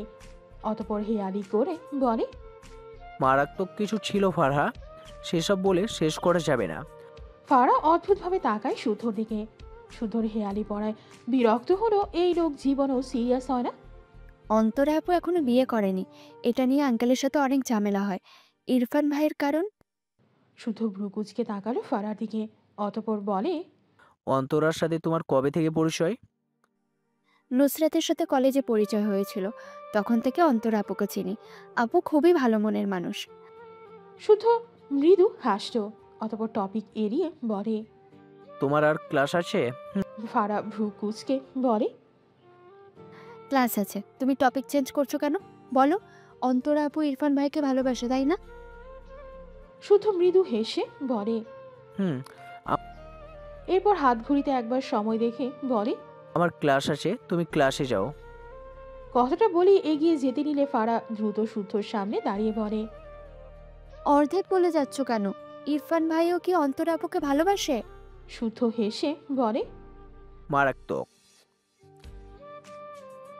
ফারার মাথা ঘোরে। শুদ্ধ কি বলছে কিছুই বুঝতে পারছে না। অবাক হয়ে বলে, তাহলে তারা আলাদা কেন? আর মায়েরার কি হবে? শুদ্ধ হেসে বলে, তুমি আর আমি মিলে মায়েরার জন্য পাত্র খুঁজবো, যাবে না আমার সাথে? ফারার সব গোলমেলে লাগে। বিস্ময় কণ্ঠে বলে, আসলে ইরফান ভাই আর অন্তরা আপু একে অপরকে ভালোবাসে? শুদ্ধ ফারার পাশ কাটিয়ে যেতে যেতে বলে, বাসে বাসে আমিও তো ভালোবাসি অন্তরাকে, বাট বারণটা জাস্ট ডিফারেন্স। কথাটা বলে শুদ্ধ পিছিয়ে আসে, ফারার সামনে দাঁড়ায় সিরিয়াস কণ্ঠে, তবে মুখে হাসি নিয়ে বলে, তোমার কোয়েশ্চেন অনেক ফানি ছিল ফারহা। ইরফান কাউকে ভালোবাসার মতো মানুষ নয়, বুঝলে? আমার অন্তরার জন্য ভীষণ আফসোস হয়। ও বেচারে এক পাথরকে ভালোবেসে নিজের লাইফ নষ্ট করেছে। তুমি জানো ফায়রা, মায়েরা ইরফানের মাঝে মাঝে হার্টলেস বলে, আমিও হেসে উড়িয়ে দেই, বাট আমার নিজেরই ওকে হার্টলেস লাগে। এরার প্রতি ওর যে পজিটিভনেস দেখছি, ফার্স্ট এটাতে ভীষণ অবাক হয়েছিলাম, বাট এখনও মায়েরার রিলেটেড 90% কাজগুলোতে একদম লিপ্ত থাকে, যেন মায়েরা ওর কেউ না। একটু থেমে হতাশ কণ্ঠে বলে, শালা মাঝে মাঝে তো ইচ্ছে করে ওর হাত খুলে আমার হাত থেকে একটু ভালোবাসা ওকে ধারে দে। ফারা শুদ্ধর কথাগুলো মন দিয়ে শুনল, তবে লাস্ট কথাটাই হেসে ফেলল। শুদ্ধ ফারার দিকে তাকিয়ে মৃদু হেসে বলে, আমি কিন্তু আমার ফারহা পাখিকে মারাত্মক ভালোবাসি। ফারা শুদ্ধর চোখ থেকে চোখ সরিয়ে মাথা নিচু করে নেয়। শুদ্ধ আর কিছু বলল না, ক্লাসের দিকে যেতে যেতে বলে, ক্লাস শেষে ওয়েট করবে। ফারা তাকিয়ে রইল শুদ্ধর পানে, ঠোঁটের কোণে হাসি। মায়েরা কলেজ শেষে কলেজ গেটের সামনে দাঁড়িয়ে আছে। চারিদিকে অনেক ভিড়, মেয়েটার চোখে মুখে ক্লান্তির সাথে বিরক্তি। এক কোণায় দাঁড়িয়ে আছে, ভিড় কমলে রাস্তায় নামবে বলে হঠাৎই কারো ধাক্কা খেয়ে মায়েরা ভিড়ের মাঝেই উপর হয়ে পড়ে যায়। ডান হাতের কবজিতে বেকায়দায় লেগেছে। কয়েকজন মেয়ে মায়েরাকে ধরে ধরে দাঁড় করালো। মায়েরা ঠিক করে দাঁড়াতেই পারছে না, মনে হচ্ছে পায়েও ব্যথা পেয়েছে। অন্তরা কলেজ থেকে বেরিয়ে যাচ্ছিল, এদিকটায় ভিড় দেখে এগিয়ে আসে। মায়েরাকে চোখ মুখ কুচকে কোনো রকমে দাঁড়িয়ে থাকতে দেখে অবাক হয়। কলেজের আগে মেয়েটা তার সাথে ধাক্কা খেয়েছিল, বোরখা হিজাবে মাটি লেগে আছে, ঠিক করে দাঁড়াতে পারছে না মেয়েটা। অন্তরার খারাপ লাগলো, এগিয়ে গিয়ে জিজ্ঞেস করে। কয়েকজন মেয়ে অন্তরাকে বলে। অন্তরা মায়েরার মাথায় হাত দিয়ে বলে। মায়েরা অন্তরার দিকে চোখ তুলে তাকায়, চোখের কোণে পানি, ব্যথায় চোখের কোণে পানি জমেছে। অন্তরা বুঝলো মেয়েটা ভালোই ব্যথা পেয়েছে। অতঃপর বলে, মায়েরা মিনমিন করে তার বাসার ঠিকানা বলে। অন্তরা আশেপাশে তাকিয়ে বলল। মায়েরা এবারেও ছোট করে উত্তর করলো, নিতে আসে, কিন্তু আজ এখনো আসেনি। অন্তরা কি করবে বুঝলো না। এভাবে মেয়েটাকে রেখে যেতে মন সায় দিচ্ছে না। যে বাড়ির ঠিকানা বললো সেটা তো মোটামুটি অনেক দূর, তার বাড়ি কাছেই। তাদের কলেজের আরও দুটো মেয়েকে সহ সে নিজেই মায়েরাকে ধরে ধরে তার গাড়িতে বসায়। মায়েরা অবাক হয় অন্তরার ব্যবহারে। অপরিচিত এক মেয়েকে এভাবে কোনো স্টুডেন্টকে কোনো ম্যাডাম হেল্প করে? মায়েরার দৃষ্টিতে অন্তরা মৃদু হেসে বলে। মায়েরা ভীষণ অবাক হয়। অন্তরা ড্রাইভিং সিটে বসে গাড়ি স্টার্ট দিল। মায়েরা মেয়েটাকে অন্তরা চিনে নিয়েছে। কিছু স্টুডেন্টকে ক্লাসে নোটিস করে যেমন অন্তরা মায়েরাকে সেভাবেই নোটিস করেছে। দুটো কারণে অন্তরার চোখে পড়েছে মায়েরাকে। একটা, এই মেয়ে প্রচুর কথা বলে, বেশ কয়েকদিন এই মেয়েটা পরিচিত মুখ হয়ে গিয়েছে। প্রচুর কথা বলার জন্য মায়েরাকে সবসময় প্রায় 90% পড়া ধরতো অন্তরা। মজার ব্যাপার, এই মেয়ে সব উত্তর ঠিকঠাক দিয়ে দিত। অন্তরার ভালো লেগেছে মায়েরা ভালো স্টুডেন্ট বলে। আরেকটি ভালো লাগার কারণ, মায়েরা মেয়েটা একদম তার ছোট বোন নুসরাতের মতো, ভীষণ চঞ্চল। মায়েরা অন্তরার কাজে সহজ হলো, বুঝলো এই ম্যাম ভালো খুব। অতঃপর বলে, ম্যাম আপনার নাম কি? অন্তরা আর চোখে মায়েরার দিকে তাকিয়ে বলে। মায়েরা একটু ভেবে বলে, ম্যাম আমার মনে হয় আমাকে কেউ ধাক্কা দিয়েছে। অন্তরা হেসে বলে। মায়েরা বিব্রত বোধ করে। অন্তরা গাড়ির স্টিয়ারিং ঘোরাতে ঘোরাতে প্রশ্ন করে, বাবা আসে, আজ হয়তো কাজে আটকে গিয়েছে। অন্তরা আর কিছু বলল না। ইরফান রাত 8টায় বাড়ি ফিরেছে, কলেজ শেষ করে অফিসে গিয়েছিল। তারেক নেওয়াজ ইরফানকে দেখে এগিয়ে এসে গম্ভীর গলায় বলে, মায়েরা কোথায়? ইরফানের পা থেমে যায়, ভ্রু কুচকে তাকায় তার বাবার দিকে। তারেক নেওয়াজ দুপুরের পর ইরফানের নাম্বারে মেসেজ করে দিয়েছিল সে কাজে ব্যস্ত আছে। ইরফান যেন আজকে মায়েরাকে নিয়ে আসে। ভেবেছিল ইরফান মায়েরাকে ঠিক আনবে, কিন্তু সে বাড়ি ফিরে হতাশ হয়েছে। ইরফান মায়েরাকে আনেনি। রাত 8টা বাজতে চললো, অথচ মায়েরার কোনো খোঁজ নেই। টেনশনে তার মাথা ফেটে যাওয়ার উপক্রম। ইরফান গম্ভীর গলায় বলে, আমাকে কেন আস করছো? তারেক নেওয়াজ রেগে বলে। ফোন চেক করনি নাকি জেদ করেই আনতে যাওনি? ইরফান বুঝতে পারছে না, প্রশ্নাত্মক চোখে চেয়ে বলে, ও কোথায়? তারেক নেওয়াজ রেগে বলে, নেও বললে তো আমার মেয়ে হলে সে হিসেবেও তো আমার একটা দায়িত্ব থাকে। সবগুলো খেয়েছো। একটু থেমে বলে, ও তো তোমার বোঝা, তাই আনতে যাওনি তাই না? ভালো করেছো। কলেজ থেকে এখনো ফেরেনি, রাত 8টা বাজে। মেয়েটা কোথায় আছে কে জানে। আমার বন্ধুর আমানতের একই হাল হলো আমার কাছে এসে। ইরফান তার বাবার দিকে বিস্ময় দৃষ্টিতে তাকায়, ঢোক গিল বেশ কয়েকবার, এরপর কোনো দিকে না তাকিয়ে সেভাবেই দ্রুত পায়ে বাড়ি থেকে বেরিয়ে যায়। ইরফান দ্রুত পায়ে বাড়ি থেকে বেরিয়ে গাড়িতে বসে গাড়ি স্টার্ট দেয়। বারবার ঢোক গিলছে, চোখ জোড়ায় অসহায়ত্ব। সে তো বিকাল থেকে একবারও ফোন খুলে দেখেনি। একবার ফোন চেক করে জানতে পারতো তার বাবা মায়েরাকে আনবে না। কথাটা ভাবতেই রাগে চলন্ত গাড়ির স্টিয়ারিংয়ে একটা থাপ্পড় মারে। আশেপাশে চোখ বুলিয়ে মায়েরাকে খোঁজে, গাড়ির স্পিড বাড়ায়। প্রায় অর্ধেক সময় মায়েরার কলেজের সামনে গিয়ে দাঁড়ায়। রাস্তা ফাঁকা, ইরফান দ্রুত গাড়ি থেকে নেমে দাঁড়ায়। কলেজ গেটের সামনে গিয়ে দাঁড়ায়, কেউ নেই তো। ইরফান ফাঁকা কলেজ মাঠটার দিকে কেমন শূন্য চোখে তাকিয়ে রইল। চোখ দুটো অসম্ভব লাল, দ্রুত পায়ে এগিয়ে গেল কলেজ গেটের সামনে। এখানে কি করে থাকবে? এতক্ষণে কেউ এখানে বসে থাকে? ইরফান ঠকিল। এক ধ্যানে কিছুক্ষণ সেই অন্ধকারাচ্ছন্ন মাঠটার দিকে চেয়ে থাকে, যেখান দিয়ে আজ সকাল সকাল মায়েরা হেঁটে যাচ্ছিল ধীর পায়ে। ইরফান হঠাৎই কেমন করে যেন ডেকে উঠল। Bird flower? ইরফানের ভয়েস খুবই ক্ষীণ ছিল, চোখ দুটো অসম্ভব লাল। হঠাৎই রাগে কলেজের গেটে একটা লাথি বসায়। আশেপাশে চোখ বুলিয়ে খোঁজে মায়েরাকে। রাস্তায় একেবারে মানুষ নেই এমন নয়, টুকটাক লোকজনের যাতায়াত আছে। একজন লোক এগিয়ে আসে। তিনি ইরফানকে কলেজ গেটে লাথি দিতে দেখেই মূলত এগিয়ে এসেছে। ইরফান গাড়িতে ওঠার জন্য এগিয়ে যায়। লোকটি ইরফানকে দেখলো, দেখে তো ভদ্রই লাগে, আচরণ কেমন পাগলদের মতন লাগলো। পিছু ডেকে বলে। ইরফান দ্রুত পিছু ফিরে তাকায়, এগিয়ে এসে অশান্ত কণ্ঠে বলে, ও কোথায়? লোকটি অদ্ভুতভাবে তাকায় ইরফানের দিকে, বিব্রত বোধ করে বলে। ইরফান হঠাৎই লোকটির দিকে তীক্ষ্ণ চোখে চেয়ে গম্ভীর গলায় বলে, বাসা কোথায়? লোকটি থতমত খেয়ে যায়। রাস্তার ল্যাম্পপোস্টের আলো ইরফানকে স্পষ্ট না দেখা গেলেও মোটামুটি বুঝতে পারলো ইরফানের মুখাবয়ব। ইরফান লোকটিকে চুপ থাকতে দেখে লোকটির কলার ধরে তাতে দাঁত চেপে বলে। Answer me damn it! লোকটি ইরফানের ভারী গলায় ভীষণ ভয় পায়। যেভাবে জেরা করছে মনে হচ্ছে সন্ত্রাস নয়তো আইনে লোক। লোকটি ভীত স্বরে আঙ্গুল দিয়ে দেখালো দুটো বাসা পরেই তার বাসা। ইরফান লোকটিকে ধাক্কা দিয়ে বলে, যদি ওকে না পাই আজকেই তোর শেষ রাত। কথাটা বলেই গটগট পায়ে তার গাড়িতে উঠে পড়ে। লোকটি যেমন অদ্ভুত চোখে তাকিয়ে দেখল ইরফানকে, তেমনি ভয় পেল। তার আজ শেষ রাত মানে বাসায় যাওয়া প্রয়োজন। হাতে সিগারেট ছুঁড়ে ফেলে এক প্রকার দৌড় লাগানো। বাসার গেটে আজ 10টা তালা লাগাবে। দরকার পড়লে খাটের তলায় গিয়ে থাকবে, কোনো সন্ত্রাসকে জায়গা দিবে না সে তার বাড়ি।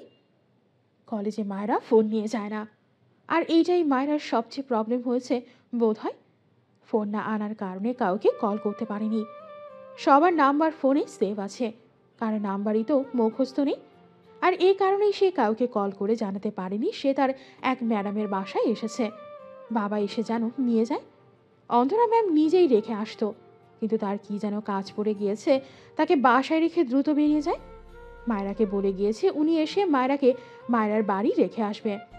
মায়েরার বাড়ি এখান থেকে বেশ অনেকটা দূর, তাই অন্তরা তার কাজ ফেলে মায়েরাকে পৌঁছে দিতে পারেনি। তার কাজ শেষ করে মায়েরাকে পৌঁছে দিবে বলে বেরিয়ে গিয়েছে। মায়েরা আশেপাশে তাকালো, এই বাড়িতে তেমন কাউকে দেখলো না। একজন আধবয়স্ক মহিলা দেখলো, যাকে কাজের মহিলা মনে হলো। আর একজন বয়স্ক লোক ছিল। একবার বাইরে বেরিয়েছিল। মায়েরার চিন্তা হয় অনেক রাত হয়েছে তো, আর কখন বাড়ি যাবে বাবা টেনশন করছে নিশ্চয়। সে জানাতেও পারছে না। ইরফানের কথা মাথায় আসলে মুখটা মলিন হয়ে যায়। মনের কোণে প্রশ্ন উকি দেয়, উনি কি তাকে নিয়ে টেনশন করবে?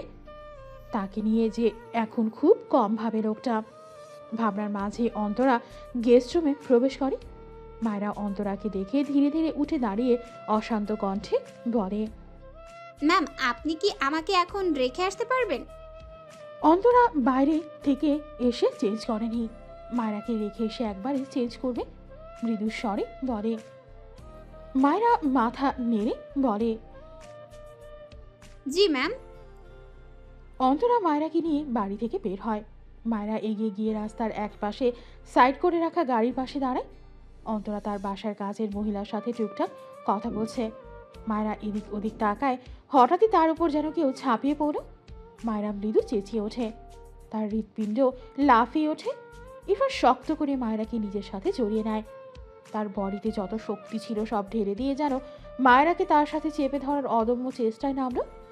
মায়রার দম আটকে আসে। মেয়েটা এক চুল পরিমাণ নড়তে পারে না।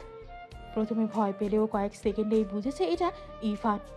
ইরফানের শরীরে থাকা পারফিউমের স্মেল মায়রা চিনতে ভুল করবে কি করে? কিন্তু মেয়েটা নড়তে না পেরে ভেতর ভেতর হাঁসফাঁস করে।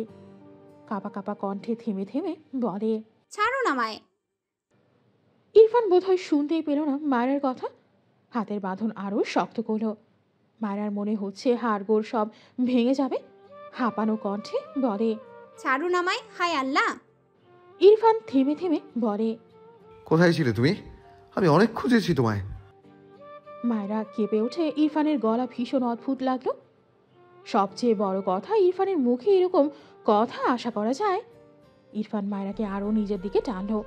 মায়রার মনে হচ্ছে সে ওই কার্টুনের মোটু পাতলুর মতো চ্যাপটা লেগে যাবে নিশ্চিত। কিছুক্ষণ পর ইরফান মায়রাকে ছেড়ে দুহাতের মাঝে মায়রার দুগাল আগলে নিয়ে মায়রার মুখের দিকে তাকায়। অশান্ত কণ্ঠে বলে, কোথায় ছিলে তুমি? Are you okay? কেউ কিছু করেছে তোমায়? I am here, tell me. ব্যথা পেয়েছো কোথাও? কথাগুলো বলতে বলতে মায়রার দুহাত উল্টে পাল্টে দেখে। এরপর মায়রার দুগালে হাত রেখে বিচলিত কণ্ঠে বলে, টেল মি, আর ইউ ওকে? মায়রা ইরফানের দিকে বিস্ময় ভরা চাহনিতে তাকায়। ইরফানের চোখ দুটো দেখে মায়রার নিজেরই চোখ জ্বলে উঠল। ইরফানের দু চোখ যেন রক্ত জমাট বেঁধেছে। মায়রা কিছু বলার আগে ইরফান আবারও দুহাতে মায়রাকে শক্ত করে তার সাথে জড়িয়ে ধরে। মায়রা বাঘহারা হয়ে রইল। অন্তরা তার কাছের মহিলাকে বিদায় দিয়ে তার গাড়ির দিকে এগিয়ে আসে। কয়েক পা এগোলেই তার পা থমকে যায়। ইরফানের একদম মুখের ওপর রেড লাইটের তীব্র আলো আসছে পড়েছে। ফলস্বরূপ ইরফানকে স্পষ্ট দেখতে পেল অন্তরা। ইরফানের চোখ বন্ধ। অন্তরা চোখ নামিয়ে দেখল মায়রা তার দিকে পিঠ ফিরিয়ে দাঁড়িয়ে। তার শরীর কাঁপছে। অস্ফুট স্বরে আওড়ায়। ইরফান চোখ মেলে মায়রাকে ছাড়াতে নিয়েও ছাড়ল না। দৃষ্টি তার সামনে। ভীষণ পরিচিত ঠেকল মেয়েটাকে।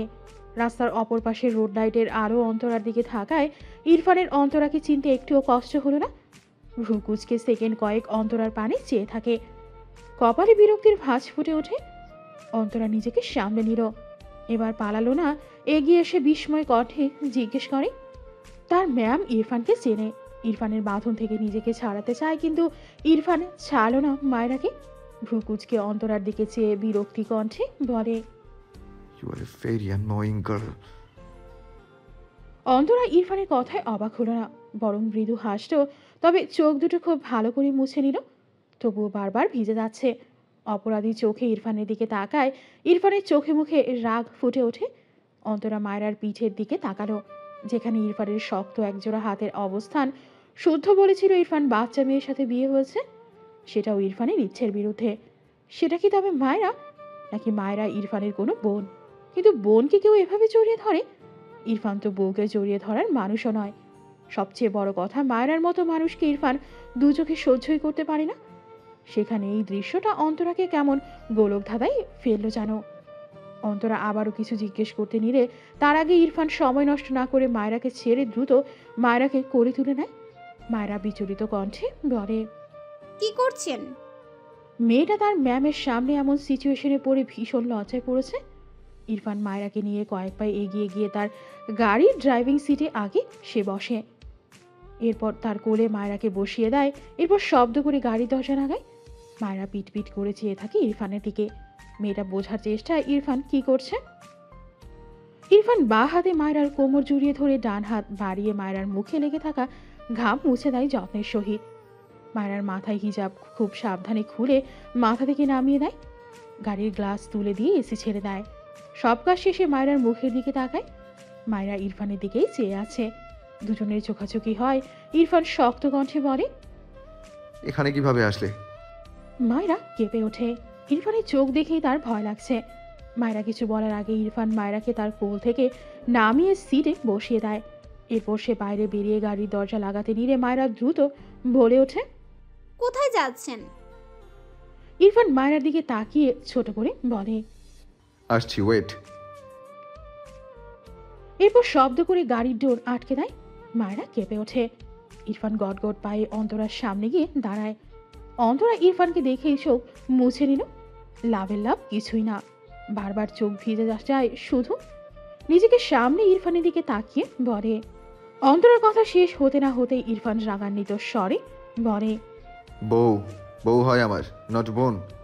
তুমি ওকে এখানে নিয়ে এসেছো, বাট ওয়াই? অন্তরা অবাক হয়ে তাকায় ইরফানের দিকে। ইরফানের কথা বলার ভঙ্গিমায় অন্তরা মেয়েটা ভীষণ অবাক হলো। এভাবে বউ বলে স্বীকার করে নিল, তার মানে ইরফানকে মেয়েটাকে বউ মানে। তার ভীষণ কষ্ট হলো, দম বন্ধ লাগলো। ভেজা চোখ জোড়ায় আবারও নতুন জলকণার আবির্ভাব হলো। অন্তরার চোখের পর্দায় সেদিনের ঘটনা ভেসে ওঠে, যেদিন অন্তরা খুব শখ করে তার ভালোবাসার কথা ইরফানকে বলতে গিয়েছিল। ইরফান মাঠের এক কোণায় বেঞ্চে বসেছিল। সবাই অনেক কথাই বলেছিল, তবে ইরফান কেউ কিছু আজকে বলে মুহা উত্তর করছিল, নয়তো ফোনে মগ্ন ছিল। অন্তরা ইরফানকে গিয়ে একটু সাইডে ডাকে। ইরফান বিরক্তি কণ্ঠে বলেছিল, এখানেই বলো, অর আউট। অন্তরা অসহায় চোখে তাকায়। ইরফান এমন কেন ভীষণ কাঠখোট্টা এক মানুষ। ইরফানের বিহেভিয়ার তাদের ফ্রেন্ড সার্কেলের সবাই জানতো, তাই কেউ কিছু মনে করতো না। অন্তরাও সেই। ইরফানের বিরক্তি ভরা কণ্ঠ এভাবে চলে যেতে বলা গায়ে না মেখে ইরফানকে অনেকবার রিকোয়েস্ট করে। শুদ্ধ ফাইজ ওরাও ইরফানকে ঠেলে পাঠায়। ইরফান চরম বিরক্তি নিয়ে একটু দূরে এসে দাঁড়িয়েছিল ঠিকই, তবে মনোযোগ ছিল ফোনে। অন্তরা হতাশ হয়, বুঝলো এভাবেই বলতে হবে। অতঃপর গলা ঝেড়ে বলে। ইরফান ফোনের মাঝে ডুবে অন্তরার দিকে তাকালো না, গম্ভীর গলায় বলে, বলো। অন্তরার বিরক্ত লাগে, আফসোস হয় এই ছেলেকে সে কেন ভালোবাসতো। কেমন অদ্ভুত, কিছু করার নেই, সে ভালোবাসে ইরফানকে। অতঃপর ইরফানের দিকে তাকিয়ে থেমে থেমে বলে। ইরফান কয়েক সেকেন্ডের জন্য দৃষ্টি ঘোরায়, তবে মাথা উঁচু করল না। ফ্রেন্ডরা একে অপরকে পছন্দ না করলে সেখানে ফ্রেন্ডশিপ হবে কি করে? সেই ভাবনা থেকে ইরফান আবারও ফোনে মগ্ন হয়ে গম্ভীর গলায় বলে, okay, I like you too. Antara বিস্ময় দৃষ্টিতে তাকায় ইরফানের দিকে। উত্তেজনায় কথা বেরোয় না মুখ থেকে, হঠাৎই শব্দ করে থেমে থেমে বলে ওঠে। মেয়েটা আর বলতেই পারছে না উত্তেজনায়। যা আশা করেনি তা না চাইতেই পেয়ে যাওয়ার যে ব্যাপার, অন্তরার ঠিক সেই অনুভূতি হচ্ছে। ইরফান অন্তরার অদ্ভুত কণ্ঠে ফোন থেকে চোখ তুলে তাকায়। অন্তরার দৃষ্টি দেখে ভ্রু কুঁচকে বলে। হোয়াট? অন্তরা নিজেকে সামনে ইরফানের দিকে তাকিয়ে বলে। ইরফান বিরক্ত চোখে তাকিয়ে থাকে অন্তরার দিকে, এরপর চোখ নামিয়ে আবারও ফোনে দৃষ্টি দেয়। অন্তরা হেসে বলে। ইরফান বিস্ময় চোখে তাকায় অন্তরার দিকে, রেগে বলে, হোয়াট ননসেন্স? অন্তরা হেসে বলে। ইরফান বাঘারা হয়ে তাকিয়ে আছে অন্তরার দিকে, মেজাজ তীর তীর করে বাড়তে লাগলো। তাতে দাঁত চেপে বলে, you are my good friend, I like you for that, nothing else. অন্তরার মুখ চুপসে যায়। এতক্ষণের উৎফুল্লতা সব ফুস হয়ে যায়, মন খারাপ হয়ে যায় অন্তরার। তবে খুব বেশি মন খারাপ হয়নি। সে জানতো ইরফান এমন কিছু বলবে। ইরফান সামান্য একটা কথা বললেই যা রিয়াকশন দেয়, ইরফানকে মানাতে তার কাঠখড় পোড়াতে হবে, খুব সে জানে। অতঃপর আমতা আমতা করে বলে। ইরফান বিরক্ত হয়ে উল্টো ঘুরে জায়গাটা প্রস্থান করতে এগোতে নিলেই অন্তরা তার দুহাতে ইরফানের হাত টেনে ধরে। ইরফান অন্তরার দিকে চেয়ে দাঁতে দাঁত পিষে বলে, হাত ছাড়ো। অন্তরা ছাড়ো না। ইরফান তো একটু আধটু এমন বলবেই, তাই বলে কি সে ছেড়ে দেবে? তাদের ফ্রেন্ড সার্কেলে 3 জন মেয়ে ফ্রেন্ড আছে, তবে কেউ কখনো মজা করে ইরফানকে টাচ করার সাহস পায়নি। অথচ আজ অন্তরা ভালোবাসার তাগিদে সব ভুলে অসাধ্য সাধন করতে নেমেছে জানো। ইরফান তার হাতের দিকে একবার তাকালো, যে হাত অন্তরা ধরে আছে। রাগে চোখ দুটো যেন জ্বলে উঠল। অন্তরা অসহায় কণ্ঠে বলে। কথাটা আর শেষ করতে পারিনি অন্তরা। ইরফান ঝাড়া মেরে তার হাত সরিয়ে নিয়ে রাগে অন্তরার গালে কষিয়ে একটা থাপ্পড় মেরে দেয়। অন্তরা কয়েক পা পিছিয়ে যায়, বিস্ময় দৃষ্টিতে ইরফানের দিকে তাকায়। কিছুটা দূরে শুদ্ধ, ফাইজ সহ তাদের সব ফ্রেন্ডরা বসা ছিল। অন্তরাকে ইরফানের হাতে থাপ্পড় খেতে দেখে তারা অবাক হয়ে দ্রুত পায়ে এগিয়ে আসে। শুদ্ধ ইরফানের পাশে দাঁড়িয়ে বলে, ইরফান, কি হয়েছে? ওকে মারলি কেন? ইরফান অন্তরার দিকে জ্বলন্ত চোখে চেয়ে চোয়াল শক্ত করে বলে, আর একবার আমার সামনে এঁকে দেখলে আনলিমিটেড থাপ্পড় দিয়ে বেয়াদবি ছাড়িয়ে দেবো। ইরফানের কথায় সবাই বিস্ময় দৃষ্টিতে একবার ইরফানের দিকে তাকায়, আরেকবার অন্তরার দিকে তাকায়। অন্তরা চোখ বুঝে নেয়, চোখ থেকে টুপ টুপ করে পানি গড়িয়ে পড়ে। শুদ্ধ কিছু বলতে চাইলে তার আগে ইরফান গট পায়ে সেখান থেকে প্রস্থান করে। এরপর প্রায় 1 সপ্তাহ অন্তর আর ভার্সিটি আসেনি। ইরফান একদমই নির্লিপ্ত ছিল, যেন কিছুই হয়নি। 1 সপ্তাহ পর অন্তরা ভার্সিটি এসে ইরফানের সামনে দাঁড়ায়। ইরফান অন্তরার দিকে ভ্রু কুঁচকে তাকায়। অন্তরা ভেজা চোখে কান্না মাখা গলায় বলে,